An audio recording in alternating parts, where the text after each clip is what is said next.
नाज़ो को अब जैसे ही बाबर कहता है कि आप दुआ कर रही हैं कि आपकी मुलाकात मेरी कभी भी ना हो, लेकिन हाँ, मैं आपको बताऊं, मैं दुआ करता हूं कि मेरी इस तरह की मुलाकात आपके साथ रोज हो। नाज़ो कहती है कि तुमसे मुलाकात करने के बारे में मैं दोबारा सोच भी नहीं सकती, और कोशिश करना कि दोबारा कभी मेरे सामने मत आना और दोबारा मुझे कॉल करने की भी गलती मत करना, वरना तुम्हारे साथ बिल्कुल भी अच्छा नहीं होगा। तो ये बात सुनकर बाबर मुस्कुराता है और कहता है कि आखिर आप क्या कर रही हैं मैडम, आप सामने देखिए, मैं तो आपकी रिकॉर्डिंग भी रिकॉर्ड कर चुका हूँ, अगर चाहूँ तो भी आपके घर वालों को दिखा सकता हूँ। नाज़ो को ये बात सुनकर आता है बहुत ज़्यादा गुस्सा और कहती है कि तुम्हारी हिम्मत कैसे हुई ये बात करने की, तुम जानते भी हो तुम क्या बात कर रहे हो। ये बात सुनकर कहता है कि हाँ, मैं बहुत अच्छे तरीके से जानता हूँ कि मैं क्या बात कर रहा हूँ, मैंने आपसे कुछ झूठ नहीं कहा।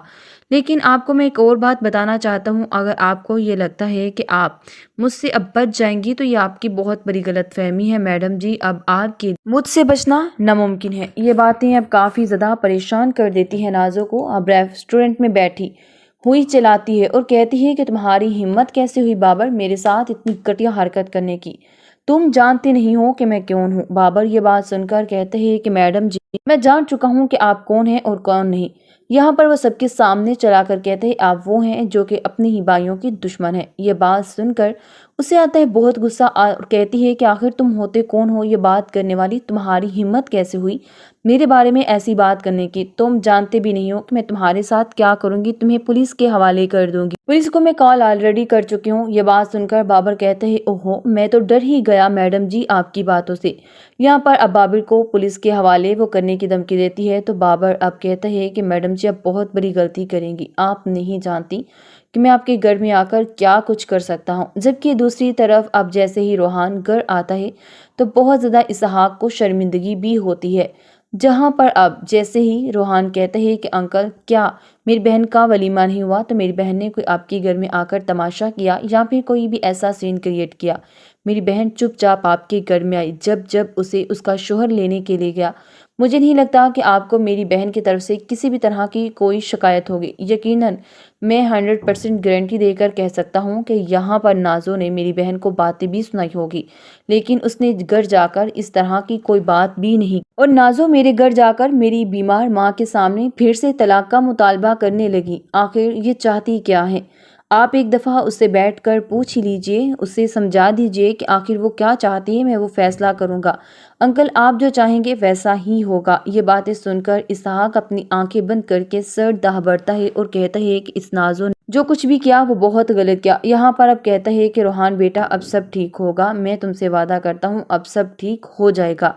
ये बात सुनकर कहते हैं कि अंकल मैं आपसे बस रिक्वेस्ट ही कर सकता हूँ, इसके अलावा और कुछ भी नहीं, कि आप नाज़ो को समझाइए कि रिश्ते इस तरह से नहीं चला करते जिस तरह वो चलाने की कोशिश कर रही है। यहाँ पर उमर जैसे ही बीच में बोलने की कोशिश करता है तो तभी इसहाक कहते हैं कि उमर तुम आज बीच में नहीं बोलोगे, तुम खामोश रहो बेहतर होगा।